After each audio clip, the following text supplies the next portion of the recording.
Episode 8 of Fallout starts its finale with us in the wasteland. The Brotherhood of Steel have picked up Maximus and he's en route back to the base. He's prepared to do what he can to return to Lucy, who obviously urged him to find her in Vault 33 at the end of the previous episode. After all his experiences, Maximus returns a very different man. He marches up to the Elder and presents the head to him. Dane is there too, and unfortunately, Maximus is quickly found out to be a fake for bringing the wrong head to their leader. Dane eventually pledges her loyalty to Maximus, begging for him not to be killed. The Elder is surprised, given this show of loyalty, and Maximus then reveals the truth. He points out that Titus died as a coward running away. Maximus promises to lead them to the relic, and the Elder decides that Maximus will be his sword, and together they're going to establish control of the wasteland. Yeah, that's not gonna happen, mate. Given his whole life he's been looking for a home, this is a very enticing proposition for Maximus, except for one thing. His heart has wandered and seems to belong to Lucy now. Speaking of which, Lucy shows up at Moldaver's base and is led right to her father. He's still alive and being kept in a cage. She offers her some food and encourages her to sit down and join them. Lucy hands over the severed head, and while Moldaver drills into the side, she asks for her father back. Moldaver agrees, but beforehand promises to reveal exactly how she knows his father. While Hank begs Lucy not to listen, Moldaver explains that he wasn't born in the vault. This coincides with what Norman has found in Vault 31, which happens to be a brain in a glass jar. It recognises that Norman has 50% of Hank's DNA, but isn't Betty either. Beyond this, Norman clicks a button and is shocked when he finds something called Bud's Buds.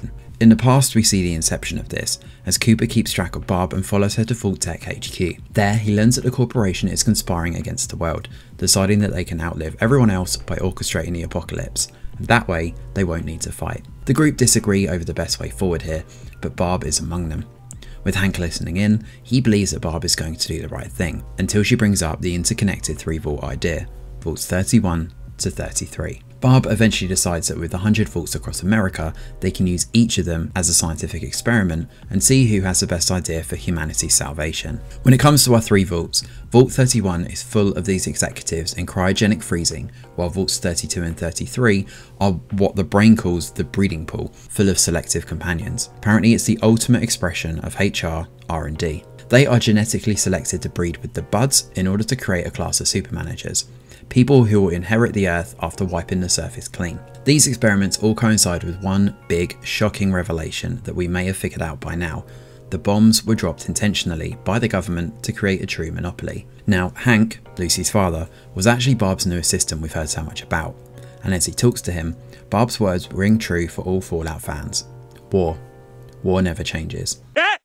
He said it! He said it! Back in the present, we get more answers. It turns out Dane was the one who hurt themselves intentionally with the razor blade because they were afraid to go out into the wilderness. As for Moldaver, why did she take Hank in the first place? Well, it all stems from Lucy's mother. Rose was clever and figured out that something was siphoning the water away from the vaults.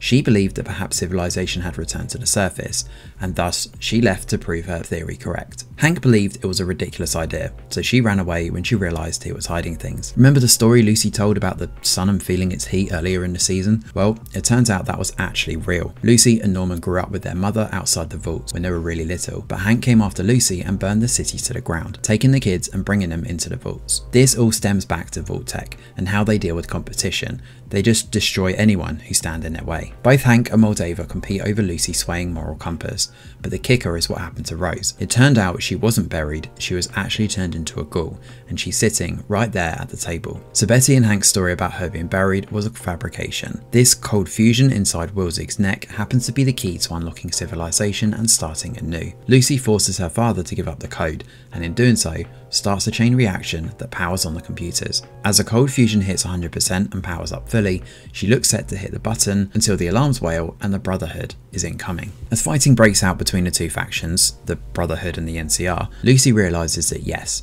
war never changes. As the Brotherhood heads into the HQ, they find none other than the ghoul waiting for them. He knows that the armour has a weakness in the chest plate and kills one of the soldiers with ease. With the lights shut off, the ghoul makes short work of them all. The fighting spills over to the rooftop, where Maximus shows and speaks to Lucy. Maximus frees Hank from the cage, but his demeanour changes when he learns that it was Hank responsible for what happened at Shady Sands. In fact, while they talk, Hank dons the Brotherhood armour, knocks Max out, and demands Lucy come with him. Instead, she grabs a gun, and then the ghoul shows up. Cooper comes face to face with Hank and demands to know where his family are. Instead, Hank flies off the roof and scarpers. Unfortunately, he doesn't get any answers, and we're left with more of a mystery to contend with. What?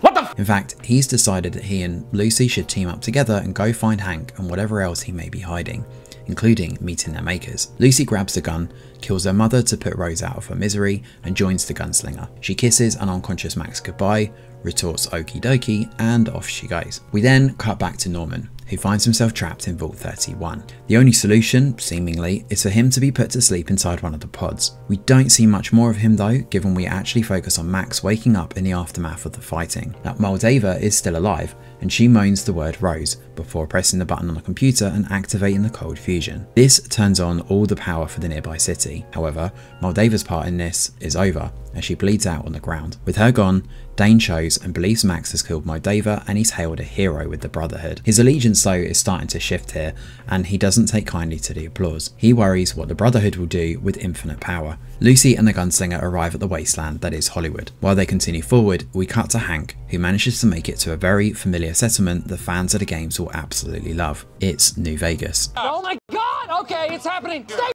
calm! Calm down! And that is where season 1 of Fallout comes to an end. Thanks for watching, and do let us know your thoughts in the comments below. Smash a like or subscribe to the channel, your support is very much appreciated. I'm Greg Wheeler, and from all of us over here at The Review Geek, we'll see you on the next video.